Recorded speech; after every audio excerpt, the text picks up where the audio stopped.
Hello and welcome to Travel Days 2020, presented by the Italian National Tourist Board.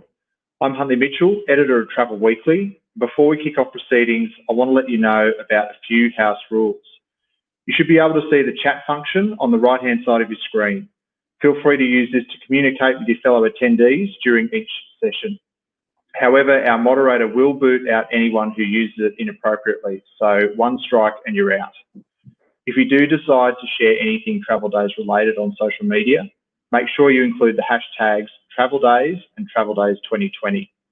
We'll also be sharing a simple feedback poll at the end of the session, so please let us know what you think before you leave. Now, I'd like to introduce our speaker for this session. Matt Stoeckel is the CEO of Tourism Fiji. And while it was recently revealed that he will be joining Visit Sunshine Coast next year, we're here to talk about how he has been helping guide Fiji through the COVID-19 pandemic as a destination and what advice he has for other destination marketers and tourism leaders. Welcome, Matt, and thank you very much for taking the time to have a chat. Yeah, big bullet to you, Huntley. Thanks for having me on the program. Pleasure. Well, let's get straight into it. I think the question here on everyone's lips is, when do you expect Aussies will be able to travel to Fiji again? And what kind of bubble talks, if any, is Fiji involved in?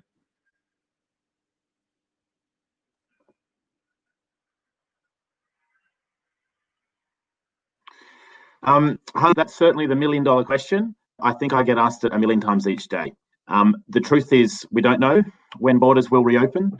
It is, of course, a policy decision. That's a policy decision between Australia and Fiji's government.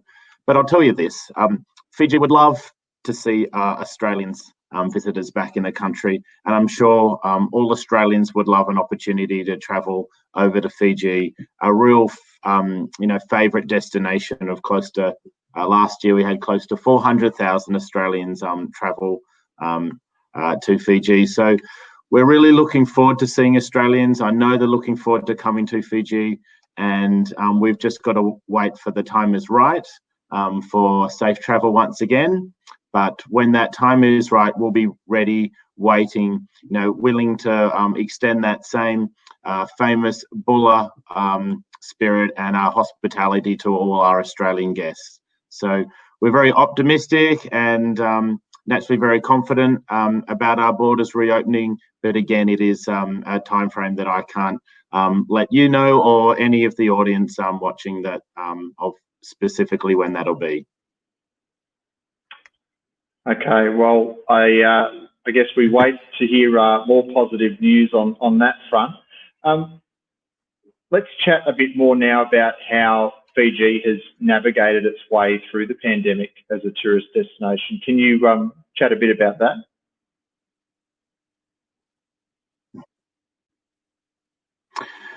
Sure. I think I'll first give the audience a bit of background on the virus in Fiji, just for a bit of context about how Fiji's handled it on the ground. And then I'd love to talk about a couple of programs that we're implementing and launching this week as well that are going to really help us navigate a way out of the pandemic. So the first thing to really understand is Fiji acted really when the pandemic first hit.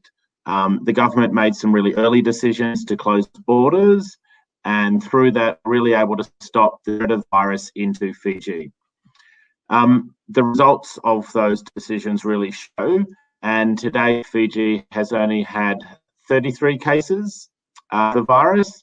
And most important for everyone wanting to know about the status of the virus in Fiji is we have not had a community transmission in Fiji for close to 200 days. So it's a long time since we've had any community transmission of the virus in Fiji. The results are, of course, the hard labours and the work of all our frontliners in Fiji. And it's a huge manaaka vakalevu to all who've really put in a position to keep Fijians safe and to enable us to contain the virus that they have. But of course, whilst we haven't had community transmission for close to 200 days, our borders have still remained closed. And of course, the pandemic has had a big impact on the tourism industry. Huntley, probably a lot of people wouldn't know that in Fiji, tourism makes up close to 40% of our gross domestic product. And so you can imagine with closed borders that our tourism industry has been impacted as well as our economy. And it's having a significant impact, not just on our industry, but other industries across Fiji. Like many other destinations like Australia, Fiji has also turned to our domestic market. And we've been implementing a couple of domestic tourism initiatives that have been quite popular and certainly surpassed our expectations. And as well as that, a few months ago, we launched a Blue Lane initiative, which was a policy or process in which we could once again receive cruise boats and super yachts back into Fijian waters that have been a big assistance to providing some economic stimulus for the country. But a program I'd really like to talk about is one called the Care Fiji Commitment. It's a program that we're launching with our trade partners essentially this week. And it's a program where, as a destination, so in partnership and collaboration of government, industry, and ourselves, have come up with a destination-wide program that we're implementing on the ground, and it'll be implemented ubiquitously across the country, across all tourism businesses, and so we can really have a great alignment with all our policies and procedures and practices with some really great COVID-safe guidelines that the government have issued in Fiji. The advantage of that, of course, is that through the Care Fiji Commitment, we can then reassure Australians looking to travel Fiji to Fiji as their next destination that they can do so safely and be reassured that we've got policies and practices in place in the destination to keep them safe. Because, and we're doing this for a few reasons. One of these is really because we've got a great story to tell. And I think a lot of travel agents watching this webinar would probably be quite surprised by the level of COVID mitigation measures that Fiji is implementing to ensure that when borders do open, that Australian travellers will be safe within the destination within some really best practice COVID mitigation measures. I know there's a bit of content to get through with the Care Fiji Commitment, but I do think it's important, and I'd love it if we could just share a couple of slides on it, just so people can see the essence of the program that I'm talking about. There we are. Okay, thanks. So there's really 6 elements to the Care Fiji Commitment, and I'll go through each in a little bit of detail. The first one is, of course, around border restrictions, which I mentioned Fiji was quite early to close its borders, and for that reason has stopped the spread of the virus across the destination. When the time's right to open to Australia, Aussies will be able to enter the destination without quarantine. But of course, all other countries that are not declared as COVID contained by Fiji will remain on a 14-day quarantine period. So very much border policies in place to keep the virus out of the destination. The second commitment that the destination's making to keep Australians safe when they arrive in Fiji is that we really do have best practice COVID mitigation measures in place across the destination. An example of this is, of course, our national carrier, Fiji Airways, and their Travel Ready program. It's a great example because they've really gone the extra mile with an onboard wellness program to support the safety of their guests in the air. It includes the creation of a whole new onboard wellness program, and there'll be a medically qualified customer wellness champions on each flight. Their role is to manage and maintain the well-being of all their passengers and crew on board the flights, and as you can see, putting safety first and foremost for Australians coming across to the destination. The third commitment that our industry is making to keep Australians safe is, of course, we've got health and hygiene practices in place across all our businesses. These are very similar to the practices in place in Australia and includes things like enhanced sanitisation, physical distancing is mandatory, contact tracing and case identification in place. The fourth aspect is all our frontline agents, so all our frontline workers across our businesses will be trained. And as part of the Care Fiji commitment, within each tourism business, we're training a wellness ambassador. That wellness ambassador is then training all the frontliner workers within our hotels, our attractions, our infrastructure such as our airports, to ensure that they've got a great understanding of all the policies and procedures that will keep Australians safe in the destination as well. The fifth element of our commitment to our visitor safety is around ensuring that we've got globally recognised control measures. Again, a lot of people probably wouldn't realise that Fiji's testing and surveillance aligns with the World Health Organisation's recommendations, and our isolation facilities, if we need them, are also accredited by the World Health Organization. We've got local testing capabilities in Fiji, drop-in clinics, as well as a hotline in place to control any potential outbreaks. So lots of mitigation measures in place.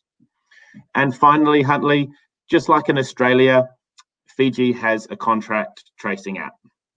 It's called Care Fiji, like the program, and adds that additional layer of security for visitors that have any potential contact with a case, and so we can quickly identify and ensure that any potential outbreaks are mitigated. So that's our commitment to the safety of Australians when borders do reopen. But like any commitments are two ways. So that's our commitment to Australians, as well as we're also asking our visitors to also make a commitment to us to also help keep Fijians safe in the destination. And I'll just move to the next slide to show you what that looks like. Again, this commitment's very straightforward. It includes most practices that all of us are undertaking on a daily basis here in Australia anyway. They have, of course, I'll just quickly run through them. Of course, the first one is to comply with any testing ahead of travel. This is still to be determined when borders reopen, what testing requirements may be made, but of course there'll be a requirement to align to those procedures once they're announced. No one, of course, should be travelling if they're feeling unwell, and when they're in the destination and they do feel unwell, they'll need to contact a wellness ambassador. They'll also need to download our Care Fiji app for our contact tracing, and of course continue to wash hands and maintain physical distance.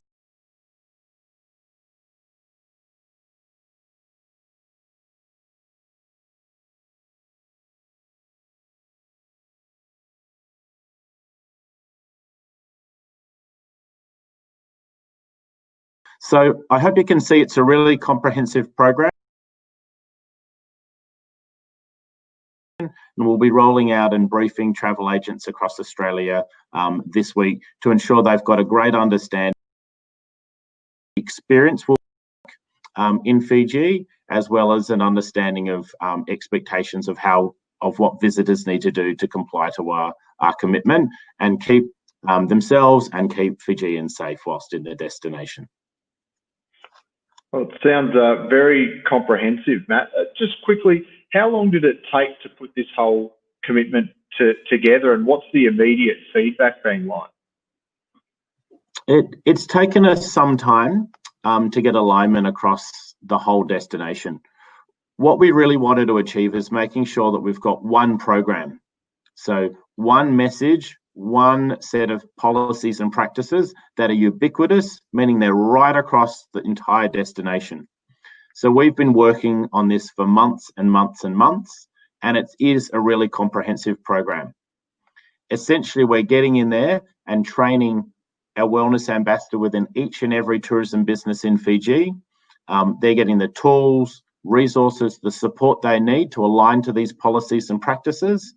And through that, we've then got a really robust commitment that we can make to our potential visitors coming to Fiji, which is more than just us saying, hey, you know, we're a safe destination. There's a lot more behind it because we've taken this commitment, this training, and have implemented this right across the destination. Initial feedback's been really positive from our industry partners. We'll be taking it, as I've mentioned, to our trade partners this week, and towards the end of November, we'll also be launching it to our consumers and starting to let every Australian know that when the time for travel is right to Fiji once again, they can do so and be reassured of their safety thanks to their Fiji Care commitment. Very good. And on Tourism Fiji, how is it as an organisation helping the destination prepare to welcome visitors back, and what is it doing to prepare to, I guess, get some more promotional activity going again? Is there some kind of plan that you've put in place and that you're executing right now? Yeah, thanks for that question. It's something I'd love to focus on because I think everyone will be really interested to hear about what our plan is and what exciting promotions and marketing activities we have in the pipeline. So we produced a plan back in March, a very simple plan that we call our 4 stages of market re-entry, and perhaps we can just pull up the graphic on the screen for people to refer to it.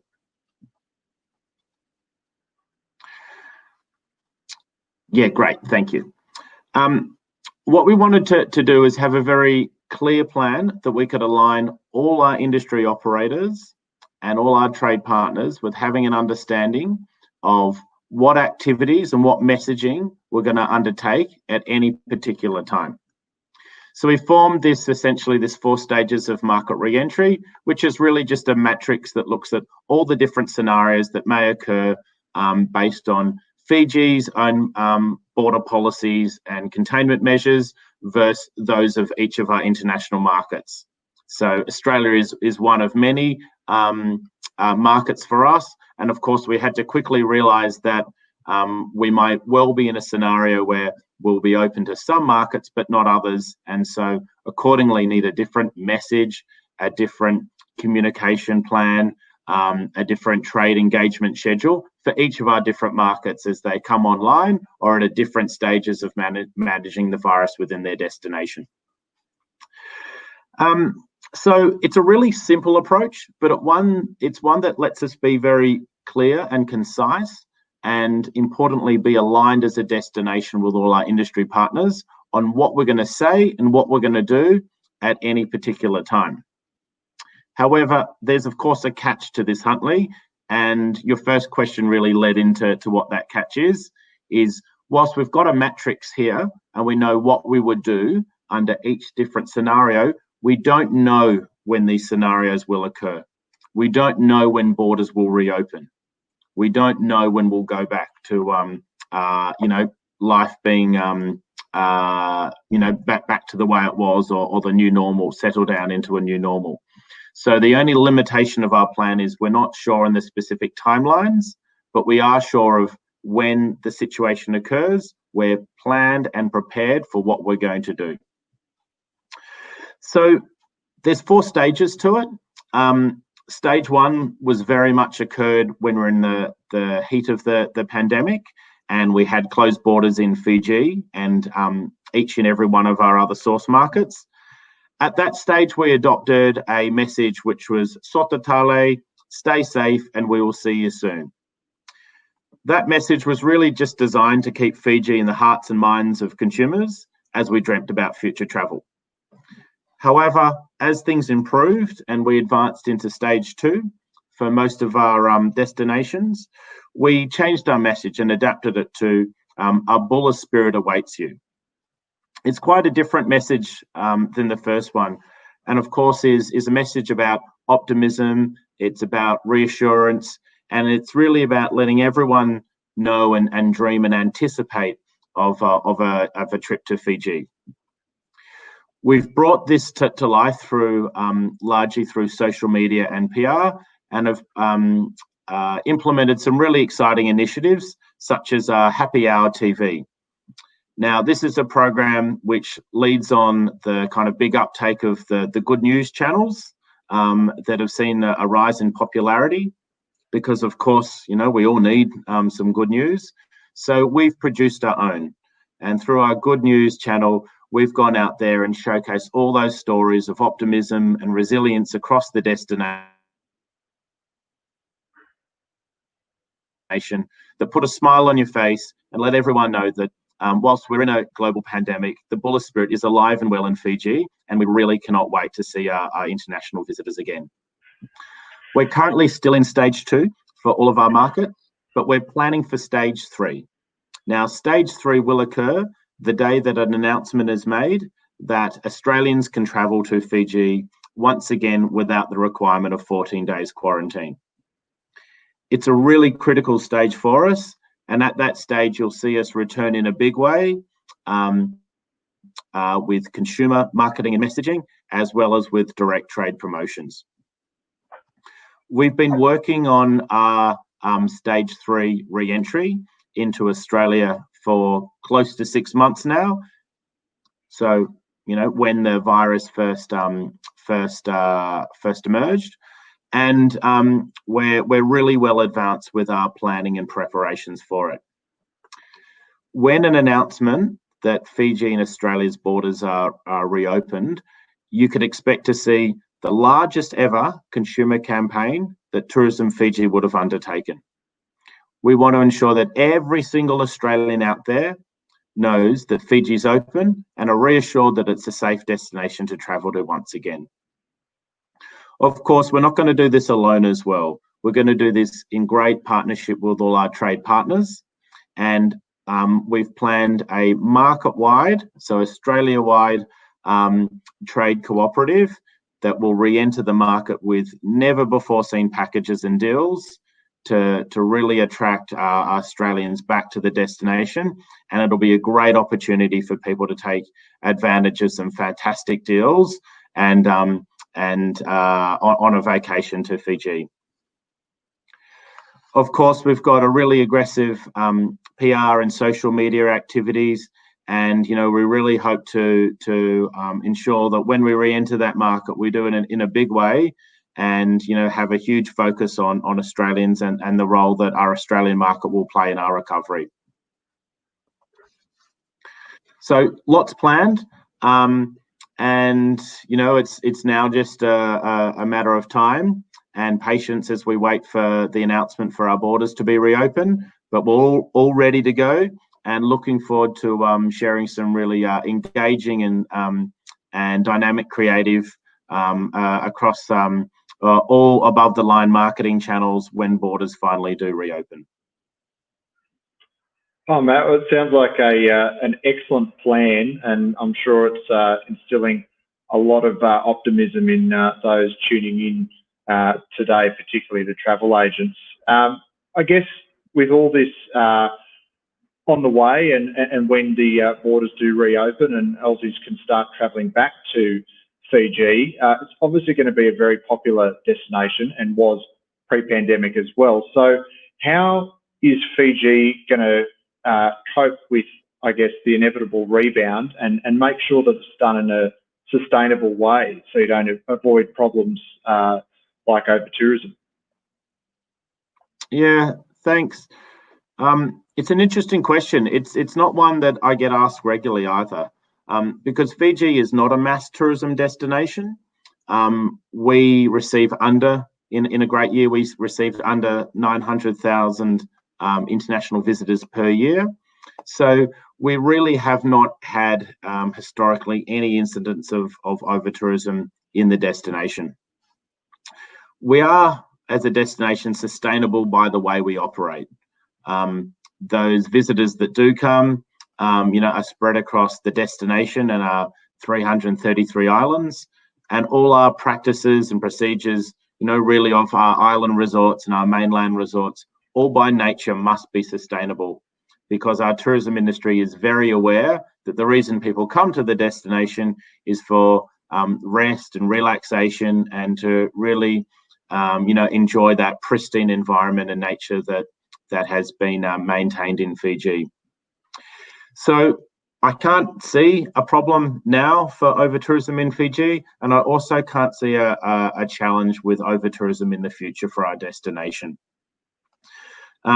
We provide a really personable experience in Fiji, high staff to guest ratios, and I guess the on-the-ground experience is really quite the opposite, as in we pride ourselves on our warm welcome hospitality and the personalisation of experiences. So fortunately for us, largely by the size and nature of our destination, that overtourism is not something that's a problem today, nor can I see it being a problem tomorrow either. Okay. And moving on to talking about what you've learned from this pandemic, what are some of the lessons that you've learned from, I guess, leading an organisation such as Tourism Fiji through a pandemic? A lot, Huntley. I think there's lots of learnings for everyone. It's something we didn't plan or prepare for. Never in our wildest crisis management plans had we envisaged a global pandemic of this size and scale that would have our international borders closed for what's now 6 months.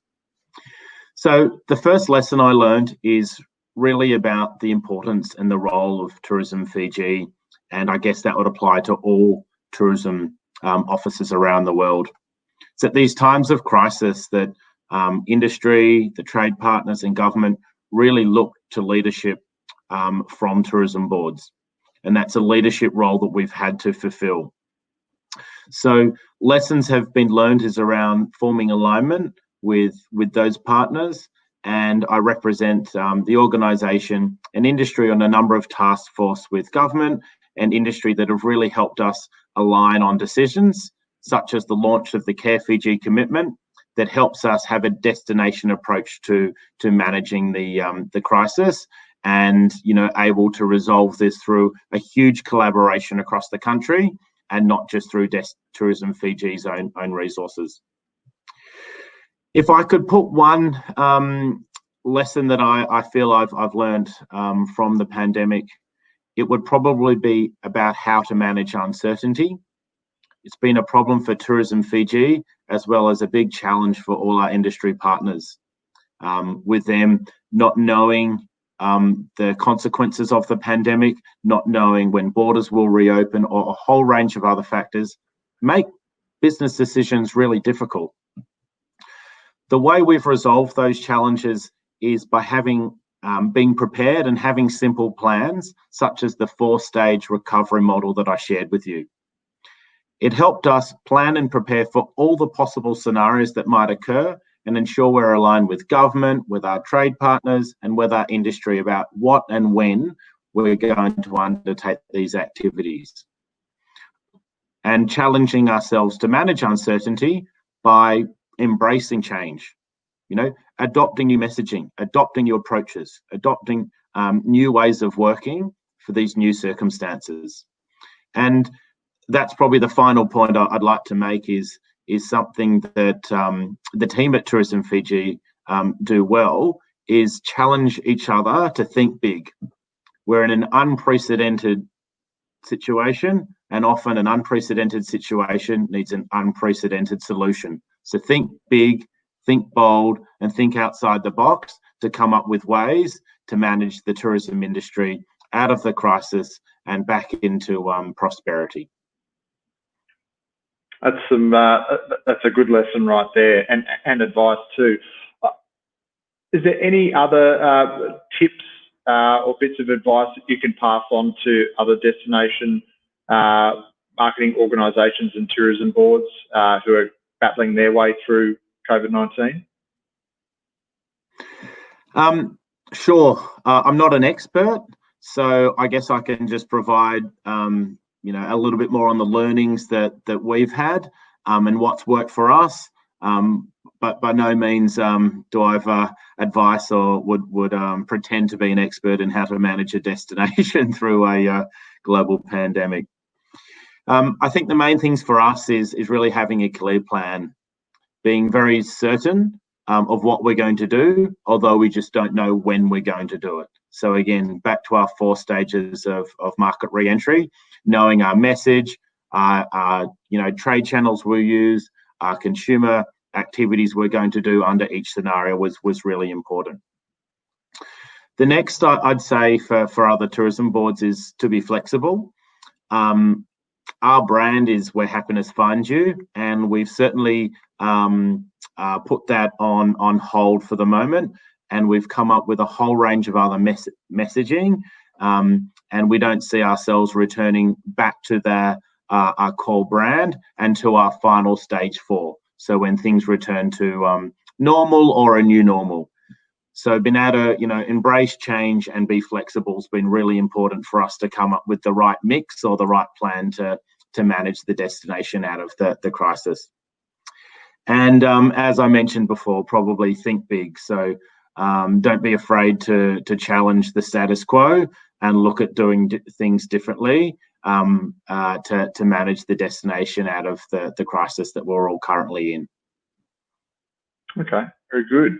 And also, obviously, Travel Weekly, our publication that's been put on this great conference, the majority of our readership is made up of travel agents. What advice do you have to them right now if they're looking to sell Fiji? What should they be focusing on? And are there any things that they can do to better educate themselves on the destination? Obviously, this is a great start tuning into you here at Travel Days, but what other things can they be focusing on?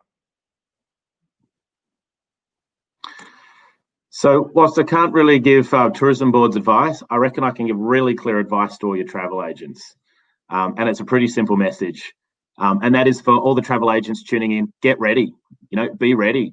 So Fiji, we've had close to 200 days without a community transmission.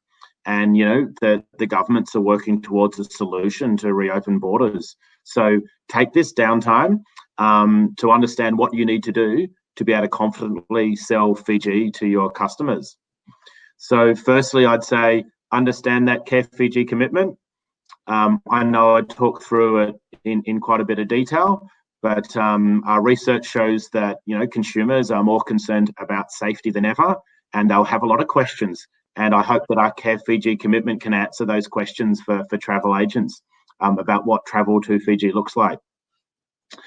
Of course, the other one is take the time to brush up on their destination knowledge, and if not already, please undertake our MATI training specialists to ensure that the travel agents have a great understanding of our destination and all the product within it. So, when borders reopen, they can really capitalise on the huge amount of marketing activities and trade promotions that we're going to do to ensure that they can capitalise on sales and, help add value to their customers by being able to answer a lot of their questions they might have about the destination and its safety credentials. Very good. Some great advice there for agents, and I think we'll have to leave it there, Matt. But thank you so much for your time today. I really appreciate you sharing all of your insights into Tourism Fiji's recovery plan and the lessons you've learned from the pandemic, as well as providing some very valuable tips for others in the industry. Thanks, Huntley, and hopefully be able to see everyone tuning in Fiji before too long. Big vanaka vakalevu for having us, and all the best. Thanks, mate. And thanks to all of you, who tuned in. We hope you gained some useful knowledge and advice that you can apply to your own business recovery. Bye for now.